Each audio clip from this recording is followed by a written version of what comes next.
नमस्कार, जी बिजनेस पर आपका स्वागत है। आप देख रहे हैं पावर ब्रेकफास्ट। आपके साथ मैं हूं मानसी दवे। मंगलवार की सुबह और विदेशी बाजार के संकेतों के साथ शुरुआत करते हैं जो कि अच्छे नजर आ रहे हैं। एशियाई बाजार की शुरुआत एसडीएक्स निफ्टी 17,173 के लेवल्स पर बढ़त पर कामकाज करीब 67 अंकों की तेजी यहां पर देखने को मिल रही है। निक्केई आप अगर देखेंगे वहां पर भी करीब 350 अंकों का उछाल हम देख रहे हैं और साथ ही फ्यूचर्स जो है यहां पर हम करीब 43 अंकों की कमजोरी के साथ ट्रेड देख रहे हैं। तो यहां पर कमजोरी फ्यूचर्स में दिख रही है, लेकिन एशियाई बाजार की शुरुआत जो है वो अच्छी नजर आ रही है। इस बीच अमेरिकी बाजार कल लंबी छुट्टी क्रिसमस की हुई, उसके बाद खुले और खुलने के साथ ही अच्छी तेजी भी दिखा रहे थे। और कल क्लोजिंग जब हमने देखी डाउ में करीब 350 अंकों की, S&P 65 अंक, तो नैस्डैक भी 225 अंकों की तेजी के साथ क्लोज होता हुआ दिखा। तो अच्छी क्लोजिंग अमेरिकी बाजार की, अच्छी शुरुआत एशियाई बाजार की। लेकिन क्या ट्रिगर्स अहम है, विदेशी बाजार के संकेत कैसे नजर आ रहे हैं, साथ ही गोल्ड, क्रूड, साथ ही कमोडिटी मार्केट्स, हर तरफ कैसा एक्शन है, समझ लेते हैं दीपांशु भंडारी से। Deepanshu, good morning. बताएं विदेशी बाजार के संकेत कैसे कहे जाएंगे? मॉर्निंग मानसी, इससे अच्छे संकेत आप उसकी उम्मीद भी नहीं कर सकते। बहुत ही बढ़िया संकेत आते हुए दिख रहे हैं। कल जब भारतीय बाजार बंद हुए थे तो डाउ फ्यूचर्स एकदम सपाट थे, नैस्डैक फ्यूचर्स हल्की बढ़त दिखा रहे थे। उसके सामने जिस तरह का एक्शन कल शाम अमेरिकी बाजारों में हुआ और आज सुबह जो आप एशियन मार्केट्स में देख रहे हैं वो काफी शानदार आते हुए दिख रहा है। आज भी अगर मैं आपको पहले बता दूं, यूके, ऑस्ट्रेलिया और कनाडा के बाजार बंद हैं, बट बाकी लगभग सारे ग्लोबल बाजार आज ट्रेड कर रहे हैं। कल हमने देखा 350 अंकों के उछाल के साथ दिन की ऊंचाई पर आपको डाउ बंद होते हुए दिखा। इसी के साथ S&P 500 ने बैक टू बैक नए रिकॉर्ड्स बनाए, क्योंकि आपको याद होगा थर्सडे को नया क्लोजिंग हाई बनाया था। कल फिर से रिकॉर्ड क्लोजिंग आपको S&P 500 ने दिखाई है, करीब 1.5% ऊपर था ये इंडेक्स, और इस साल का 69th रिकॉर्ड आपने S&P 500 पर बनते हुए देखा है। तो वो दिखा रहा है किस तरह से आपको मजबूती दिखी है। इसी के साथ डाउ पर भी हमने देखा जो जबरदस्त उछाल था। अब डाउ भी अपने रिकॉर्ड से सिर्फ और सिर्फ 250 अंक दूर है। तो डाउ भी अगर एक और ऐसा कल जैसा सेशन आ जाए तो नए रिकॉर्ड पर आपको आते हुए दिखेगा। नैस्डैक यहां पर सबसे ज्यादा एक्शन था, क्योंकि आईटी स्टॉक्स थे कल की तेजी में सबसे आगे, करीब 1.5% ऊपर। नैस्डैक में भी आपने तेजी बनती हुई देखी है। स्मॉल कैप्स में भी अच्छा एक्शन था। तो ओवरऑल एक ब्रॉड बेस्ड रैली आपने अमेरिकन मार्केट्स में कल आती हुई देखी। एनर्जी शेयर्स यहां पर जमकर खरीदारी होती हुई दिखी है। इसके अलावा कंज्यूमर सेंटिमेंट जो है अमेरिका में वो काफी मजबूत है, क्योंकि ये जो हॉलीडे पीरियड चल रहा है, डेटा बता रहा है कि पिछले साल जो हॉलीडे सेल्स हुई थी उसके मुकाबले इस साल 8.5% की बढ़त आती हुई दिखी है। तो अगेन दिखा रहा है कि कितना मजबूत कंज्यूमर सेंटिमेंट है। ओमिक्रॉन आया गया, कोरोना का प्रभाव था, बट उसके बावजूद जो सेंटिमेंट है वो काफी मजबूत है। हाँ, ट्रैवल और एयरलाइन यहां पर आपने कल जरूर कमजोरी आती हुई देखी है। जो हम बता रहे थे कि वीकेंड पर लगभग ग्लोबली 6000 उड़ानें रद्द की गई हैं, उसका इंपैक्ट आते हुए दिखा था। तो एयरलाइन स्टॉक्स और ट्रैवल से संबंधित स्टॉक्स पर कल आपने प्रेशर जरूर बनते हुए देखा है। बट ओवरऑल अमेरिकी बाजार कल काफी मजबूत थे और दिन की ऊंचाई पर ही बंद हुए। यूरोप में यूके के बाजार तो कल बंद थे, आज भी बंद है, पर फ्रांस और जर्मनी में आपने आधे से 0.5% की तेजी देखी, तो वहां पर भी अच्छा एक्शन आते हुए दिखा।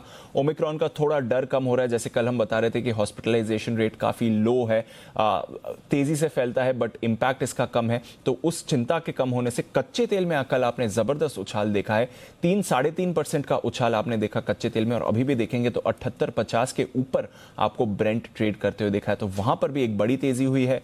गोल्ड भी $1800 के ऊपर है, करीब एक महीने की ऊंचाई पर, एक हफ्ते की माफ कीजिएगा ऊंचाई पर, और डॉलर भी मजबूत है। तो लगभग सभी एसेट क्लासेस में कल आपने अच्छा एक्शन देखा है। एंड ऑफ कोर्स अमेरिका से तो दमदार संकेत आते हुए दिख रहे हैं। बिल्कुल दीपांशु, शुक्रिया विस्तार से विदेशी बाजार के संकेत हमें बताने के लिए। तो दमदार संकेत विदेशी बाजार से हर लिहाज से यहाँ पर पॉजिटिविटी देखने को मिल रही है। भारतीय बाजार की अपनी तेजी तो हमने देखी, लेकिन अब फिर से हमें सहारा विदेशी बाजार से भी मिलता हुआ दिखेगा, जो कि एक क्रिसमस की लंबी छुट्टी लेकर वापस लौटते ही अच्छी तेजी दिखा रहे हैं। चलिए आगे बढ़ते हैं और जान लेते हैं कि कल के कारोबारी सत्र में संस्थागत निवेशकों ने क्या किया है। FIS DIS का एक्शन एक बार समझ लेते हैं।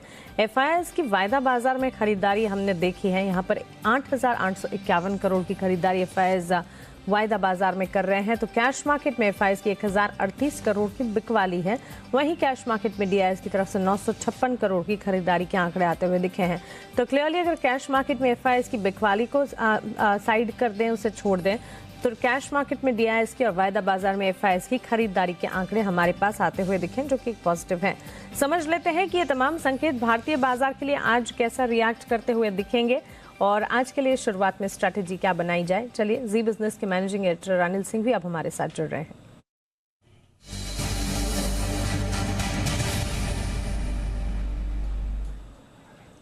Anil sir, good morning. दमदार विदेशी बाजार के संकेत नजर आ रहे हैं। अमेरिकी बाजार की धुआंधार क्लोजिंग कल हमने देखी, छुट्टी के बाद भी इतना एक्शन कल जब अमेरिकी बाजार खुले तब दिखा है।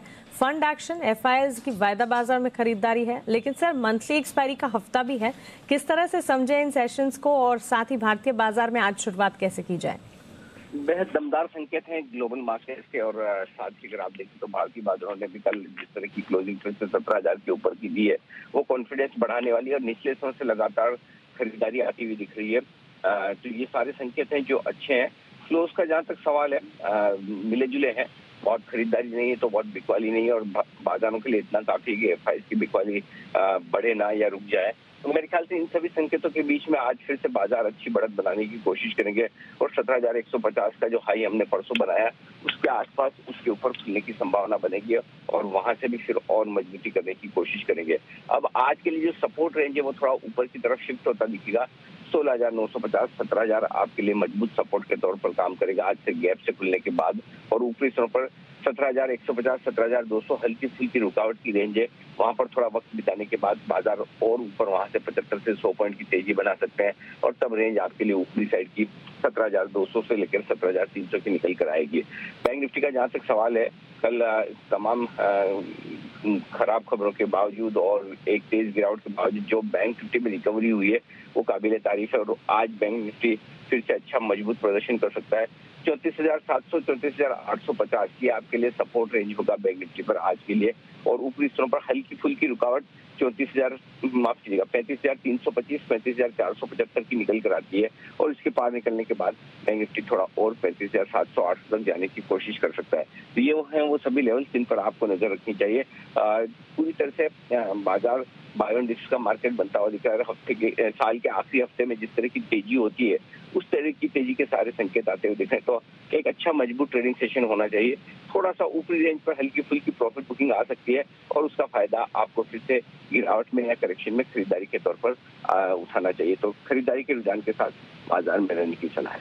बिल्कुल अनिल सर, शुक्रिया ये स्ट्रैटेजी और बाजार पर अपना नजरिया हमें बताने के लिए। तो मजबूती भरे सेशन के लिए हो जाइए तैयार। अच्छी तेजी के साथ यहाँ पर ट्रेड देखने को मिलेंगे।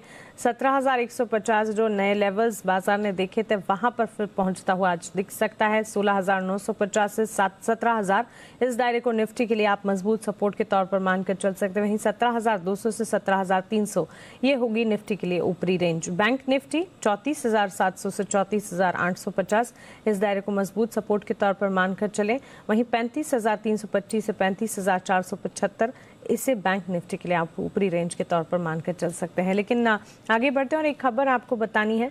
सेबी बोर्ड की आज बैठक हो रही है। इस बैठक में क्या अहम एजेंडा है बताने के लिए हमारे साथ हमारे वरिष्ठ सहयोगी ब्रजेश कुमार जुड़ गए हैं। ब्रजेश जी बताएं, सेबी की इस बैठक से क्या उम्मीदें लगानी है, इस बैठक का एजेंडा क्या होगा? Good morning.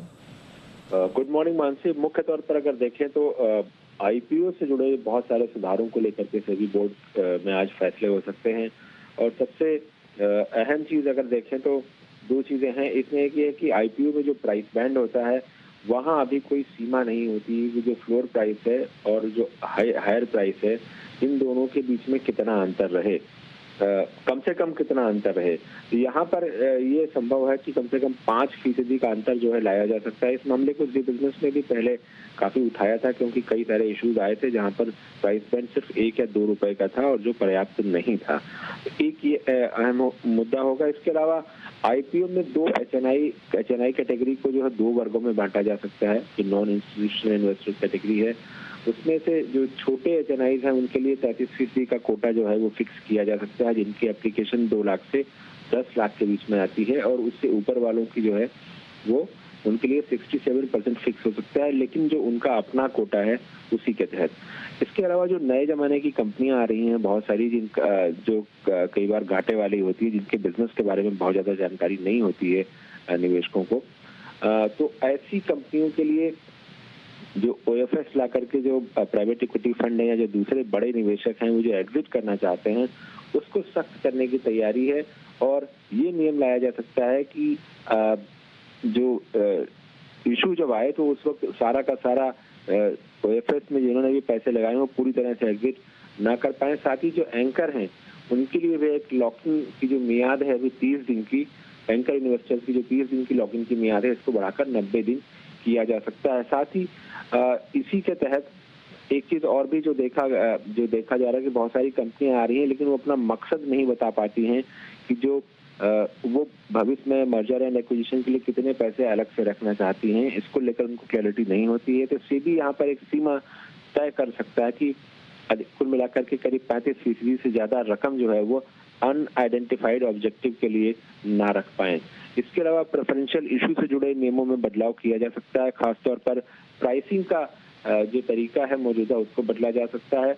और जैसा कि हमने पीएनबी हाउसिंग फाइनेंस के मामले में देखा था, वैल्यूएशन को लेकर के दिक्कतें थी, वैल्यूएशन को लेकर विवाद हुआ था, तो वैल्यूएशन से जुड़े नियमों में बदलाव लाया जा सकता है। इसके अलावा सेटलमेंट रेगुलेशन और ब्रोकर्स की जो नेटवर्क है उसको बढ़ाने से जुड़ा फैसला जो है बोर्ड कर सकता है। बिल्कुल ब्रजेश जी, शुक्रिया ये अहम जानकारी हमें बताने के लिए। तो क्लियरली ये सेबी की महत्वपूर्ण बैठक होने जा रही है और बैठक से पहले क्या कुछ अहम मुद्दों पर चर्चा हो सकती है हमने आपके सामने रखा। इससे जुड़े तमाम अपडेट्स दिन भर में हम आप तक पहुंचाते रहेंगे। लेकिन खबरों के दम पर आज कहां एक्शन दिखेगा, कल बाजार बंद होने के बाद कौन सी खबरें आई, ट्रिगर्स कौन से हैं, सब कुछ विस्तार से जान लेते हैं वरुण दुबे से। गुड मॉर्निंग वरुण, बताएं खबरों वाले शेयर्स कौन से हैं? Good morning Mansi. तो ट्रिगर्स की शुरुआत करता हूँ। लिस्टिंग का सिलसिला अभी भी जारी है। सुप्रिया लाइफ साइंसेस, इसकी आज लिस्टिंग होने वाली है। तो सबसे इंपॉर्टेंट नजर तो आपकी यही होनी चाहिए। इशू प्राइस जो है 274 रुपीज़ का है। अजंता फार्मा बायबैक पे बोर्ड विचार करने वाला है, बोर्ड की बैठक है। Mazagaon dock dividend pay board विचार करने वाला है। ग्रीन लैम्प इंडस्ट्रीज पूंजी जुटाने पे बोर्ड जो है वो विचार करेगा। और एसएच केलकर का बायबैक जो है आज बंद होने वाला है। 210 रुपये का प्राइस था। सेबी बोर्ड की बैठक अभी आपको पता चला शाम को 4 बजे होने वाली है। इसके अलावा सबसे बड़ी खबर जो कल मार्केट बंद होने के बाद आई वो है बीएसई लिमिटेड को लेके। 8 फरवरी को नतीजे आएंगे इस कंपनी के। साथ ही साथ कंपनी जो है बोनस शेयर पर विचार करने वाली है। तो देखते हैं इसका कितना इम्पैक्ट आज इस स्टॉक पे होता है। जी शिपिंग 225 करोड़ के बायबैक को बोर्ड से मंजूरी मिली है। बायबैक की जो कीमत है 333 रुपये प्रति शेयर की तय की गई है, यानी कि 13.5% प्रीमियम की है प्राइस जो है वो तय की है। मार्केट से बायबैक करेगी कंपनी। 67.56 लाख शेयर जो है उसका बायबैक होगा। जीमेंस यहाँ पे नजर रखेगा क्योंकि टाटा और जीमेंस की जो जेवी है हिंजेवाड़ी से शिवाजी नगर के लिए मेट्रो कॉरिडोर जो है वो ये कंपनी की जो जेवी है वो डेवलप करने वाली है। तो इसके चलते आज इन काउंटर्स पे नजर होगी। सीमेंस के लिए ये ऑर्डर जो है करीब 900 करोड़ के आसपास का है।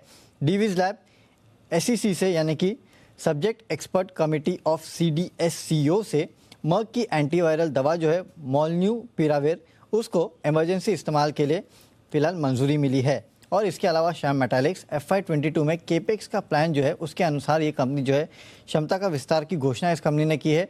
ओडिशा पोल्यूशन कंट्रोल बोर्ड से नई क्षमता के साथ साथ कामकाज की मंजूरी जो है इस कंपनी को मिली है।